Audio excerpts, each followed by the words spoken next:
তোমাকে দুনিয়ার জন্য বানানো হয় নাই, তোমাকে বানানো হয়েছে একমাত্র আল্লাহর গোলামি করার জন্য। দুনিয়ার সব বান্দা তোমার গোলামির জন্য, আর আমরা কার জন্য? একমাত্র আল্লাহর ইবাদতের জন্য, গোলামির জন্য। অতএব দুনিয়ার আসমান জমিন গ্রহ নক্ষত্র সব মানুষের খেদমতে কাজ নিয়োজিত, আর মানুষ শুধু আল্লাহর ইবাদতে মনোনিবেশ হবে। আর ইবাদত তো মন গড়া করা যাবে না, ইবাদত শিখতে হবে। শিখতে হলে কোরআন লাগবে, হাদিস লাগবে। কোরআন হাদিস বুঝতে হলে উলামায়ে কেরামের সোহবত লাগবে। ইলমে রায়ে জাজু করদান বেহিসাব, খলকে রাদা দন জবাবে বা সওয়াব হক নাদারত, দোস্তে খলকা জারেরা নিস্তে ই খসলত একে দিন দারেরা। আল্লাহ তাআলা দুনিয়াতে মানুষ বানাবার একমাত্র কারণ তার ইবাদত করবে। দুনিয়াটা একটা পরীক্ষার হল। পরীক্ষা দিয়া তুমি নির্ণয় করবা তুমি কোন জায়গায় পৌঁছবা। জমিনে কেউ পরীক্ষা না দিয়া ভাগ্যের পরিবর্তন করতে পারে না। যে কোনো কাজে যাক, প্রতিযোগিতা না থাকলে ওই কাজের মধ্যে বরকত আসে না। আখিরাতের লাইনে ইবাদতের ময়দানে গিয়া মানুষ তুমি পরীক্ষার ভেতরে ঢুকো।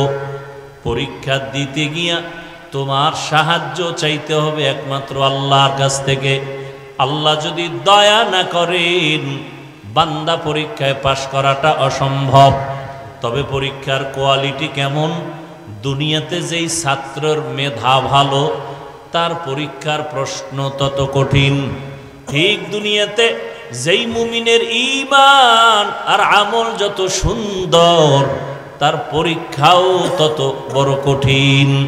জমিনের মধ্যে সর্বোচ্চ ঈমানওয়ালা, আমলওয়ালা, তাকওয়াওয়ালা একমাত্র আম্বিয়ায়ে কেরাম। এজন্য তাদের পরীক্ষাও বড় কঠিন। এরপরে সাহাবায়ে কেরাম, তাদের পরীক্ষাও বড় কঠিন। এরপরে যারা আছেন তাবেঈন, তাদের পরীক্ষা আবার কঠিন। এইভাবে যার ঈমান যত দুর্বল, তার পরীক্ষাও বড় দুর্বল। ফিলিস্তিনের মধ্যে পরীক্ষা চলতেছে, ভারতের মধ্যে পরীক্ষা চলতেছে, কাশ্মীরের মধ্যে পরীক্ষা চলে, ঈমানের পরীক্ষা।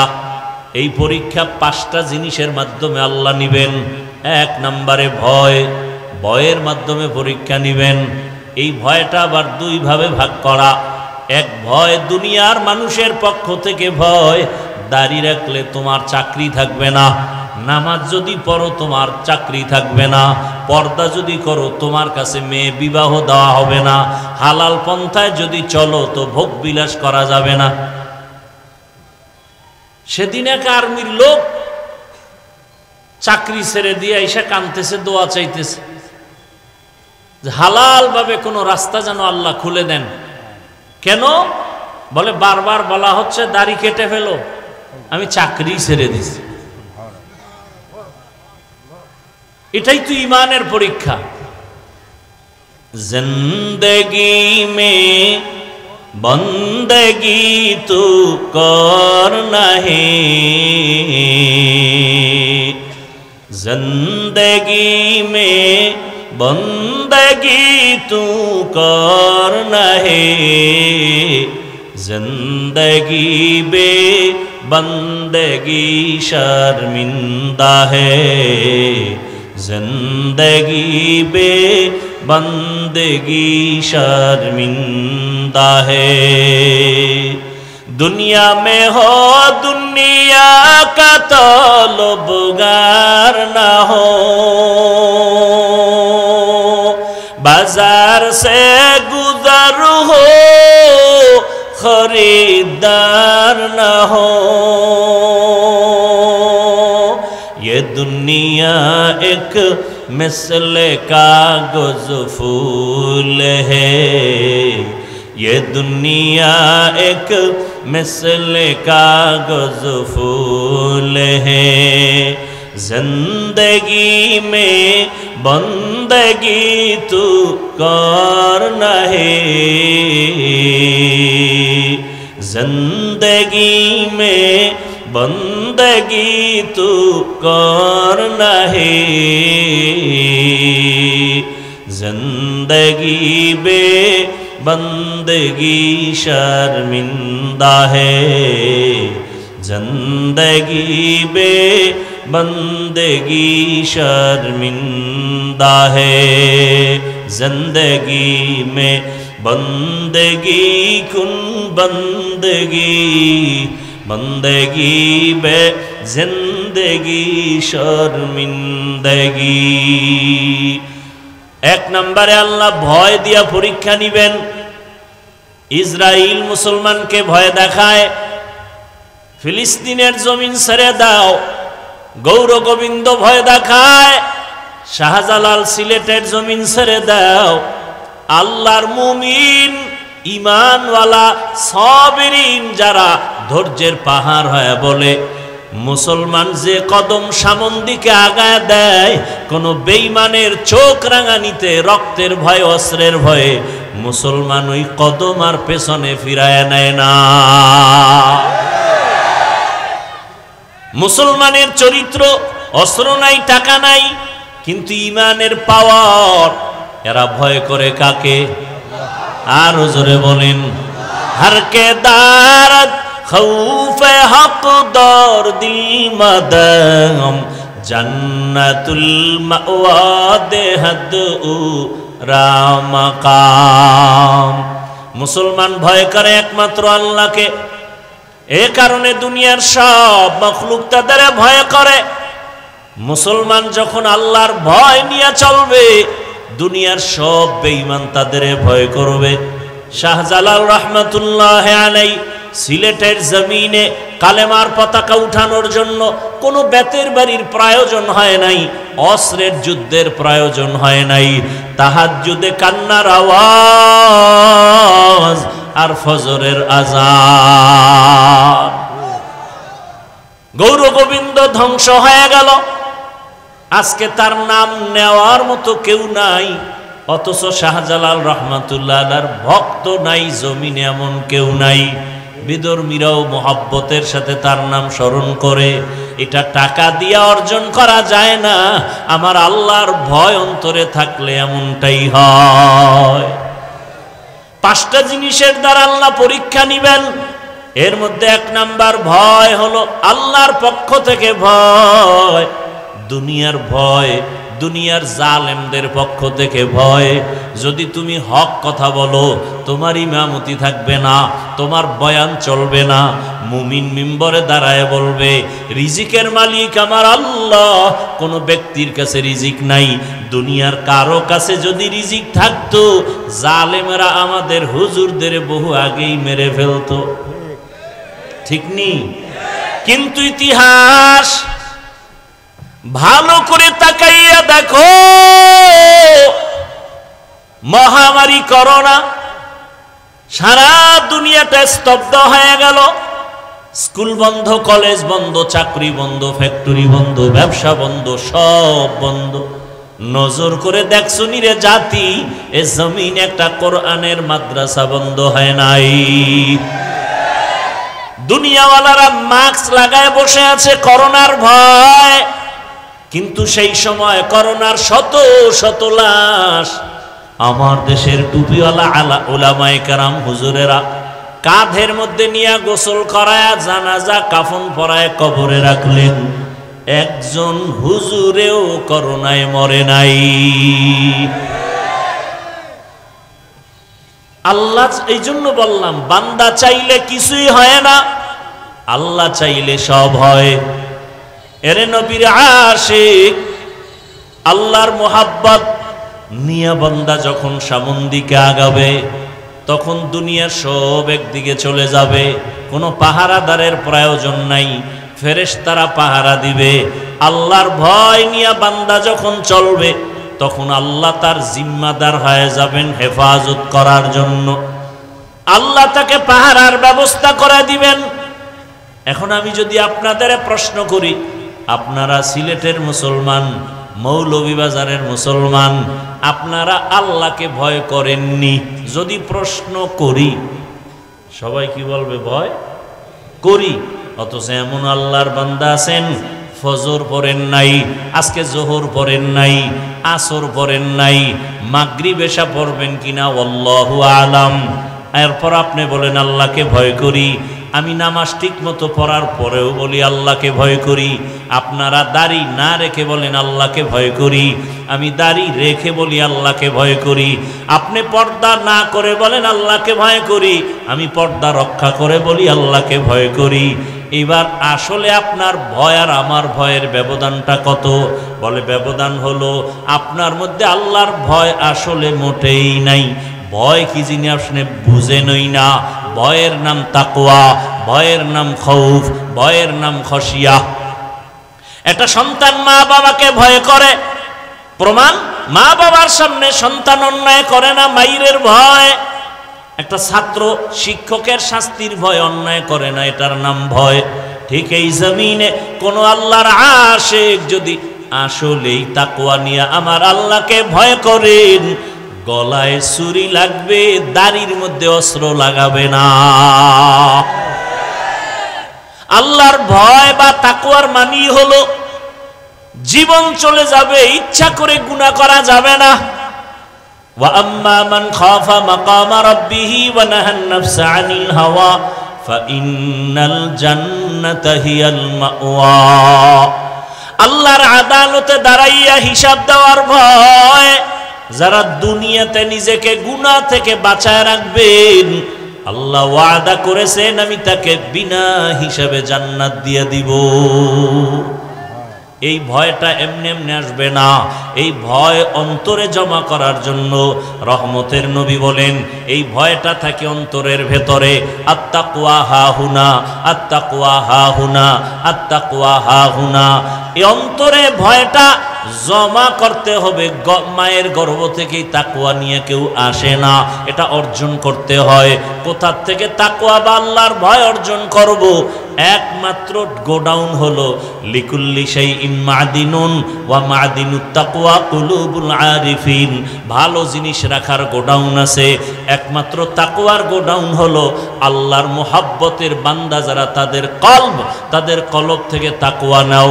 বলে কেমনে নিব? বলে তাদের সম্পর্ক জোড়াও, নেক নজর লাগাও। কারণ তাকওয়ার মুজাহাদা যারা করে আল্লাহ তাদের আলাদা পাওয়ার দান করেন। ইয়া আইয়ুহাল্লাযীনা আমানু ইন তাত্তাকুল্লাহ ইয়াজআল লাকুম ফুরকানা। যারা তাকওয়ার উপরে মুজাহাদা করবে মুমিন, আল্লাহ তাদের স্পেশাল পাওয়ার দান করেন। ওই পাওয়ারের নাম হলো ফুরকান। মা মা'নাল ফুরকান? হুয়া নূরুম মিন ইলাহি। আল্লাহর একটা নূরের আলো আল্লাহ পাক তাকওয়াওয়ালাদের দান করেন। আর এই তাকওয়ার পাওয়ার দিয়া, ফুরকান নামের পাওয়ার দিয়া বান্দা মা ফুররিকা বিহি বাইনাল হাক্কি ওয়াল বাতিল, হক আর বাতিলটাকে নির্ণয় করে ওই ফুরকান নামের পাওয়ার আল্লাহরা হকের দিকে আগায় যায়। সবাই যদি লাইনচ্যুত হয়ে যায়, গোমরাহ হয়ে যায়, তাকওয়ার ফুরকান নামের পাওয়ার আলারা গুমরাহ হবে না। ক্বালা রাসূলুল্লাহ সাল্লাল্লাহু আলাইহি ওয়া আলিহি ওয়াসাল্লাম লান তাজতামিআ উম্মতি আলা দালালাতি আবাদা। রহমতের নবী বলেন আমার উম্মতের মধ্যে একটা দল থাকবে কিয়ামত পর্যন্ত, এরা গুমরাহ হবে না। সংখ্যায় যদি কম হয় এরা লাইনচ্যুত হবে না। এদের মধ্যে পাওয়ার থাকবে ফুরকান নামের পাওয়ার। এই পাওয়ার তাকে হাদিসে ভিন্ন শব্দে উচ্চারণ করা হলো ক্বালা রাসূলুল্লাহ সাল্লাল্লাহু আলাইহি ওয়া আলিহি ওয়াসাল্লাম ইত্তাকু ফিরাসাতাল মুমিন ফাইন্নাহু ইয়ানজুরু বিনূরিল্লাহ। আল্লাহর প্রিয় বান্দাদের ফেরাসাতের পাওয়ারকে তোমরা ভয় করিও, যেই পাওয়ার দিয়ে তারা অনেক কিছু দেখবেন, তোমরা দেখবা না।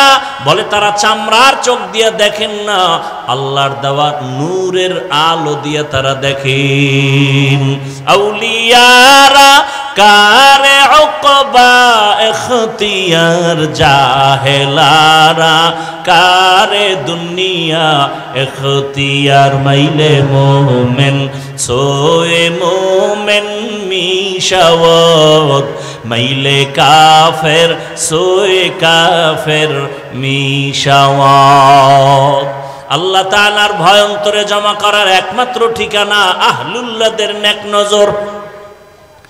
আল্লাহওয়ালাদের নজর যত লাগবে তত বান্দার মধ্যে কলবে পাওয়ার বাড়বে। সূর্যের আলোটা যেই ফলের মধ্যে বেশি লাগবে ওই ফলটা বেশি কালার হবে। চাঁদের আলো যেই ফলের মধ্যে বেশি পড়বে ওই ফলটা মিষ্টি বেশি হবে। আল্লাহওয়ালাদের নেক নজর, আল্লাহর প্রিয় গোলাম তাকওয়াওয়ালাদের নেক নজর যার ভেতরে বেশি লাগবে ওই বান্দার কলব থেকে গুনাহ দূর হইয়া এমন আলো বাড়তে থাকবে ওই বান্দা মরণের আগে জান্নাতের চেহারা দেখা কবরে যাবে। আল্লাহর ভয় না থাকলে আমি হাফিজুর রহমান কেন, জমিনের বড় বড় আল্লাহওয়ালা বরুণার হযরত পীর সাহেব হুজুর দামাত বারাকাতুহুম কেন, লন্ডন থেকে বড় দামি শায়েখ যদি আনা হয় শুধু তাই না, মক্কা মদিনার ইমামও যদি আনা হয় তাতেও কাজ হবে না। শুধু তাই না, রহমতের নবীও যদি বয়ান করেন ওর কপাল খুলবে না যদি আল্লাহর ভয় অন্তরে জমা না আসে। যেমন রহমতের নবী যার চেহারার দিকে একটা নজর দিলে জাহান্নামের আগুন হারাম, কেমন রহমতের নবী আমার যার চেহারা মোবারকে এক নজর দিলে পেটের ক্ষুধা থাকে না, কেমন রহমতের নবী জীবনে একটা মিথ্যা কথা বলেন নাই, কাউকে একটা গালিও দেন নাই, হাজারো গালি নবী শুনছেন একটা গালির জবাবও দেন নাই।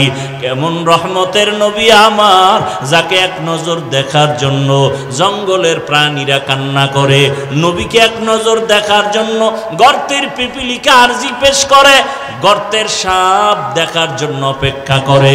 কিন্তু ভাগ্যের নির্মম পরিহাস, এ দুনিয়ার সব থেকে বড় এক বেঈমান একদিন আর একবার না 13 বছর পর্যন্ত রহমতের নবীকে দেখলেন, বয়ান শুনলো, কালেমা পড়ল না। কে এই বেঈমান? আবু জাহাল। আর অন্যদিকে 27 বছরের একটা যুবক তরবারি নিয়ে দৌড়ায় নবীকে জবাই করবে। কয় বছর? 27 বছরের যুবক রহমতের নবীকে জবাই করার জন্য তরবারি নিয়ে দৌড়ায়। রহমতের নবীকে দেইখা তরবারি ফালাইয়া কালেমার মালা গলায় লাগাইয়া তরবারি নিয়ে দাঁড়ায় গেল। মুশরিক আর কাফেরের ডাক দিয়া কয়, হে বেঈমানের দল, মুহাম্মদের বিরুদ্ধে কথা বলার সাহস থাকলে মুহাম্মদের সামনে যাওয়ার প্রয়োজন নাই, আমি বান্দার সামনে এসে দাঁড়াও। আল্লাহ তাকে এমন পাওয়ার দান করছেন, এখন ওই বান্দা যেই পথ দিয়া চলে শয়তান ওই পথে আসে না। হরকে দারদ খৌফে হক দর দিল মাদাম জান্নাতুল মাওয়া দেহাদ ও রামাকাম। এই ভাগ্যবান কপালওয়ালার নাম জানেননি? কেমন দামি হয়ে গেলেন। রহমতের নবী বলেন, ওমর আপনি আমি মুহাম্মদ রে কেমন ভালোবাসেন? ওমর ফারুক রাদিয়াল্লাহু তাআলা আনহু বলেন, ইয়া রাসূলুল্লাহ, আমি আমার পরিবার থেকে আপনাকে বেশি মহব্বত করি। বলে হবে না, কামিল ঈমান হয় নাই। কেমনে হবে? রহমতের নবী বললেন, জীবনের থেকেও আমি মুহাম্মদকে বেশি মহব্বত করতে হবে। জীবন বাঁচাইতে গেলে মুহাম্মদ থাকবে না, মুহাম্মদ রে বাঁচাবার চেষ্টা করলে জীবন থাকবে না। এখানেই তোমার পরীক্ষা হবে। জীবনের বিনিময়ে নবীকে মায়া করো।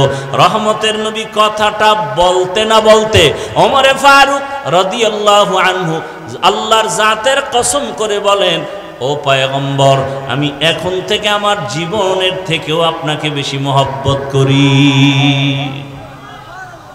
রহমতের নবী বলেন, লাউ কানা বাদি নবিয়্যুন লাকানা ওমর, আল্লাহ যদি আমার পরে আরেকজন নবী বানাইতেন, কে হতো নবী?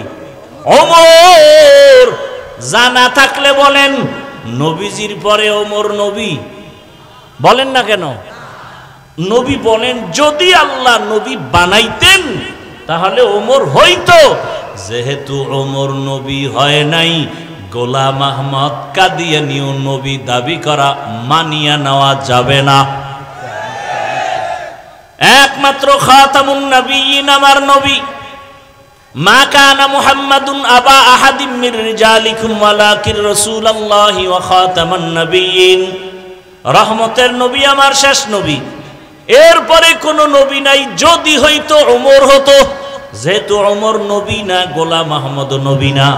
যদি দাবি করে মিথ্যা দাবি, এটা কোনো মুমিন কখনো মেনে নিতে পারে না। এরে নবীরা আশেক, আল্লাহ মুমিনের ঈমানকে পরীক্ষা করবেন 5টা জিনিসের দ্বারা। এই পরীক্ষায় পাশ করার জন্য পুঁজি লাগবে একটা, ধৈর্য। কি ধৈর্য? ধৈর্য আবার 3 প্রকার। ইবাদতের বেলায় ধৈর্য, মুসিবতের বেলায় ধৈর্য, গুনাহের বেলায় ধৈর্য। ইবাদতের বেলায় ধৈর্য, ধৈর্য বড় দামি এক সম্পদ। আল্লাহ নিজেই বলেন, ধৈর্যের সম্পদটা যারা অর্জন করবে আমি তাদের বড় বড় 2টা পুরস্কার দান করব। একটা পুরস্কার দুনিয়ায় দিব, আর একটা পুরস্কার দিব আখিরাতে। দুনিয়ার পুরস্কার কি? আমি আল্লাহ তার বন্ধু হয়ে যাব। ইয়া আইয়ুহাল্লাযীনা আমানুস্তাঈনু বিস-সাবরি ওয়াস-সালাহ ইন্নাল্লাহা মা'আস-সাবিরিন। আল্লাহ বলেন, যারা তোমরা সাহায্য চাও মুসিবতে পড়ে, ধৈর্যের দ্বারা নামাজের মাধ্যমে আমি ধৈর্য ধারণকারীর বন্ধু হয়ে আসি। আর একটা পুরস্কার ধৈর্য ধারণ করিয়ে যারা চলবা, আখিরাতে দেওয়া হবে। ইন্নামা ইউওয়াফাস সাবিরুনা আজরাহুম, ইন্নামা ইউওয়াফাস সাবিরুনা আজরাহুম বিগাইরি হিসাব। ধৈর্য ধারণকারীরা কিয়ামতের দিন আমি আল্লাহ তোমাদের বিনা হিসাবে জান্নাত দিয়ে দিব। আতিনা ফি দারে দুনিয়া না হাসান, আতিনা ফি দারে উকবা না হাসান, ইয়া গিয়াসাল মুস্তাগীসিন ইহদিনা লিফতিখারা বিল উলুমে ওয়াল গিনা। এরে আমার কলিজার যুবক বাবারা, বৃদ্ধ বাবাজি, পর্দার আড়ালের মা বোনেরা, আমি যে আপনাদের এতক্ষণ বয়ান শুনাইতেছি, একবারও কিন্তু বলি নাই আমার মতো টুপি লাগাও, না হয় কপাল পুড়ে যাবে। আমি কওমি মাদ্রাসার সন্তান, আপনারাও কওমি মাদ্রাসায় যান, না হয় কপাল নষ্ট হবে। একবারও বলি নাই আমি তাবলিগের লাইনের সন্তান, আমি পীরের লাইনের সন্তান, ওই লাইনে না গেলে কপাল পুড়ে যাবে, বলি নাই। বরং আমি শেষ কি বলতে চাই, আমার যুবকদেরকে একটা মেসেজ দিয়া যাই। ও আমার যুবক বাবারা, স্কুলে পড়ো আলহামদুলিল্লাহ, কলেজে পড়ো আলহামদুলিল্লাহ, চাকরি করো, ব্যবসা করো, বাধা নাই। তোমার কাছে আমার একটা দাবি, ডাক্তারি পড়ো, বড় ডাক্তার হও, ইঞ্জিনিয়ার হও, প্রফেসর হও। হুজুর হওয়ার জন্য আমি বয়ান করি না, কারণ আমার দেশে হুজুরের অভাব নাই। আমার দেশে অভাব এখন আদর্শবান ডাক্তারের, আদর্শবান ইঞ্জিনিয়ারের অভাব, আদর্শবান ওসি ডিসির অভাব। আজকে যদি আমার দেশের সব ডিসি এসপি ওসি আদর্শওয়ালা নামাজি হতো, এই জমিনে কোরআনের কথা বলার জন্য কোনো সুদখোরের অনুমতির নেয়ার প্রয়োজন হতো না। স্কুলে পড়ো, ডাক্তার হও, ইঞ্জিনিয়ার হও, প্রফেসর হও, তবে সাবধান করে দিলাম একটা ছোট্ট কথা, বেয়াদব হইবা না, সাবধান। বলবা হাফিজ ভাই বেয়াদব হব না, এই কথার ব্যাখ্যা কি? ব্যাখ্যা 1 মিনিটে বলি। বেয়াদব না হওয়ার ব্যাখ্যা 3 জায়গায়। বেয়াদবি করবা না, করলে তোমার ডাক্তারি ধ্বংস, ইঞ্জিনিয়ারগিরি বাদ, তোমার প্রফেসরগিরি বাদ, দুনিয়ার টাকা পয়সার মাস্তানি বাদ। 1 নাম্বার, মা বাবার সাথে বেয়াদবি করবা না, যদি করো কপাল পুড়ে যাবে মরার আগে। 2, শিক্ষকের সাথে বেয়াদবি করবা না। 3, উলামায়ে কেরাম মুরব্বীদের সাথে বেয়াদবি করবা না। তবে কথাও লিখে রাখো, কোনো মা বাবা কোনোদিন সন্তানের জন্য বরদোয়া করে না, কোনো শিক্ষক ছাত্ররে বরদোয়া করে না, কোনো আলেম উম্মতের বরদোয়া দেয় না। তবে যদি বরদোয়া করা লাগে না, অন্তর থেকে যদি কষ্ট আসে, তোমার আচরণে যদি মা কষ্ট পায়, বলে আহ তোর কপাল শেষ। তোমার আচরণে শিক্ষক যদি কষ্ট পেয়ে নিঃশ্বাস ফেলে, তোমার কপাল শেষ। এই জন্য তিনটা জায়গায় সতর্ক। মা বাবার সাথে বেয়াদবি করে আল্লাহর কসম কোন সন্তান সফলতা পায় নাই। শিক্ষকের সাথে বেয়াদবি করে কোনো ছাত্র সফল হয় নাই। ওলামায়ে কেরামের সাথে বেয়াদবি করে কেউ সফল হয় নাই। টাকা আছে, বাড়ি আছে, গাড়ি আছে, ঘুমানোর জায়গা নাই। কেন? আলেমের সাথে বেয়াদবির ফলাফল। এলমেরা জাজু করদন বেহিসাব খলকেরা দাদন জবাবে বাসওয়াব। এজন্য যুবক বাবারা ডাক্তার হও, আদর্শবান ডাক্তার। পুরা দেশে তোমার সম্মান বেড়ে যাবে। সেক্ষেত্রে লাগবে মা বাবার দোয়া, শিক্ষকের দোয়া, উলামায়ে কেরামের নেক নজর নিয়ে যদি ডাক্তার হও সমাজে সম্মান বাড়বে। ইঞ্জিনিয়ার হলেও জীবন ধন্য, প্রফেসর হলেও জীবন ধন্য। এজন্য আমার সালে আহমদ হামিদি সাহেব সুন্দর আয়োজন করেছেন। জেনারেল লাইনে থাইকেও যেন বান্দা আল্লাহর মোহাব্বতের বাউন্ডারিতে থাকে। ডাক্তার হইয়াও যেন আল্লাহকে না ভুলে, ইঞ্জিনিয়ার হইয়াও যেন আল্লাহকে ভুলে না যায়। আল্লাহর মোহাব্বত নিয়ে যদি ইঞ্জিনিয়ার হয়, আল্লাহর মোহাব্বত নিয়ে যদি ডাক্তার হয়, এ জমিনে আমাদের আর উলামায়ে কেরামের বেশি কষ্ট করা লাগবে না। আর যদি এক চাটিয়া সব আমরা এক লাইনে দৌড়াই, ওই ভারতের জমিন নিঃশেষ হয়ে গেল। হাজার হাজার মাদ্রাসা আগুন দিয়া জ্বালায় দিল। ব্রিটিশ বেঈমানেরা আলেমকে শেষ করে দিল। স্পেনের জমিনটাকে ধ্বংস করে ফেলেছিল। আমাদের জমিনটাও শেষ করতে বেশি সময় লাগবে না। অতএব এখনো সময় আছে, তৈরি হও। মা বাবার সাথে বেয়াদবি যেন না হয়। শিক্ষকের দোয়া নিয়া, উলামায়ে কেরামের দোয়া পরামর্শ নিয়া নবীজির আদর্শ মতো জীবনকে চালাবো। ব্যবসা করব নবীর আদর্শে, চাকরি করব নবীর আদর্শে, সংসার পরিচালনা করব নবীর আদর্শে। প্রত্যেকটা কাজের মধ্যে বরকত চলে আসবে।